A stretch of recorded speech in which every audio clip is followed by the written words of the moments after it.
গোপন সূত্রে প্রাপ্ত খবরের ভিত্তিতে সাফল্য পেল এনসিসি থানার পুলিশ। বরজলা তহসিল অফিসের সামনে থেকে পঞ্চচন্দ্র দাস নামে এক বাংলাদেশি নাগরিককে আটক করতে সক্ষম হয় পুলিশ।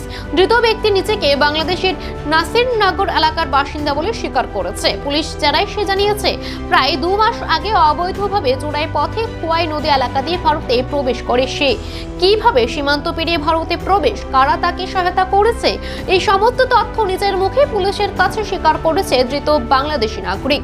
এনসিসি থানার পুলিশ সূত্রে জানা গেছে, গোপন খবরের ভিত্তিতে এলাকায় নজরদারি চালানো হচ্ছিল। সেই সময় বরজলা তহসিল অফিস সংলগ্ন এলাকা থেকে তাকে আটক করা হয়। বর্তমানে ধৃত ব্যক্তিকে এনসিসি থানায় নিয়ে গিয়ে জিজ্ঞাসাবাদ চলছে।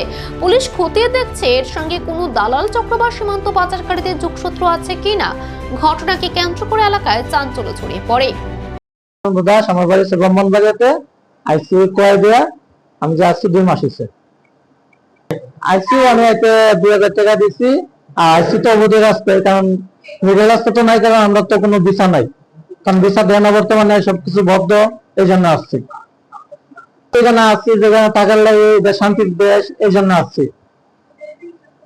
না নাগরিকতা থাকলে তো আমরা এখানে ধরে আনতো না। আমি তো নাগরিকতা নাই দিকে তো আসছি, এখানে নিয়েছে ধরে। আমি সেলনের কাজ করি। আমি একা আইসি 2 মাস হয়েছে। এটা তো আমার তো পাহাড়ে তো নিয়েছে, অত সঠিক বলতে পারবো না, কিন্তু এটা আমি বলতে পারবো যে কুয়াই।